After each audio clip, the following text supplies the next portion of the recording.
USS Gerald R. Ford วันที่เรือที่แข็งแกร่งที่สุดเริ่มพังจากข้างในและศัตรูไม่ใช่ใครเลยแต่มันคือตัวมันเองเรือที่ไม่มีใครยิงทำไมถึงต้องถอนออกจากสนามรบและสิ่งที่กำลังเกิดขึ้นอาจเป็นสัญญาณของบางอย่างที่ใหญ่กว่านั้น USS Gerald R. Ford ราคาประมาณ 13,000 ล้านดอลลาร์ลูกเรือ 4,000 ถึง 5,000 คนเครื่องบิน 70 ถึง 80 ลำนี่คือซูเปอร์แคริเออร์รุ่นใหม่ที่สุดของสหรัฐมันไม่ใช่แค่เรือแต่มันคือฐานทัพลอยน้ำสนามบินเคลื่อนที่เครื่องมือควบคุมโลกต้นปี 2026 มันถูกส่งเข้าสู่ตะวันออกกลางทะเลแบงเพื่อภารกิจเดียวควบคุมสงครามนี่ไม่ใช่การฝึกเครื่องบินขึ้นลงทุกวันปฏิบัติการโจมตีจริงสนับสนุนการรบต่อเนื่องมีการโจมตีหลายพันครั้งในพื้นที่แต่มีปัญหาอย่างหนึ่งมันอยู่นานเกินไปเรือลำนี้ถูกยืด deployment วิ่งข้ามมหาสมุทรหลายรอบใช้งานเกือบ 11 เดือนผลคือระบบส้วมพังหลายร้อยจุดใช้ไม่ได้ลูกเรือต้องต่อคิว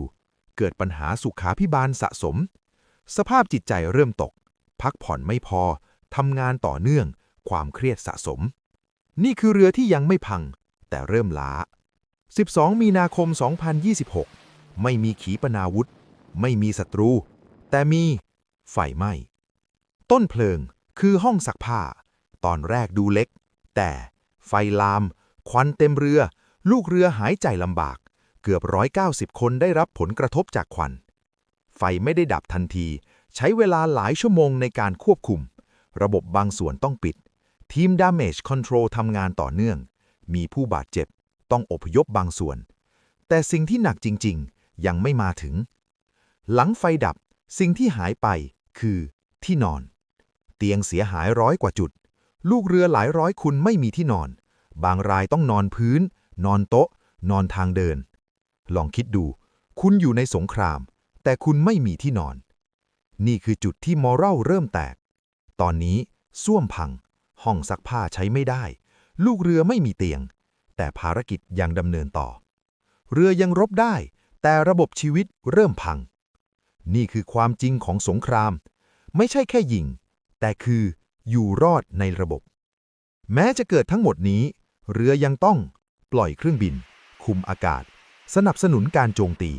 เพราะถ้ามันหยุดดุลยภาพในภูมิภาคจะเปลี่ยนทันที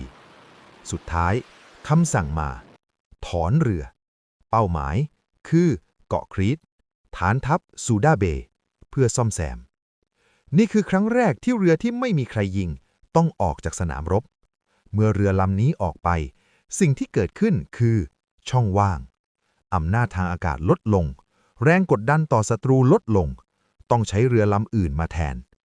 สงครามไม่ได้หยุดรอคุณเหตุการณ์นี้ไม่ได้พูดถึงไฟไหม้แต่มันพูดถึงขีดจำกัดของระบบความสำคัญของ Maintenance และมนุษย์แม้แต่เรือที่ล้ำที่สุดก็ยังต้องซ่อมพักฟื้นฟู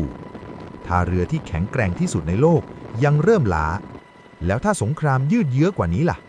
ใครจะพังก่อนศัตรูหรือระบบของตัวเองและนี่อาจเป็นสัญญาณเตือนว่าสงครามยุคใหม่ไม่ได้ชนะด้วยอาวุธอย่างเดียวแต่ชนะด้วยความทนทาน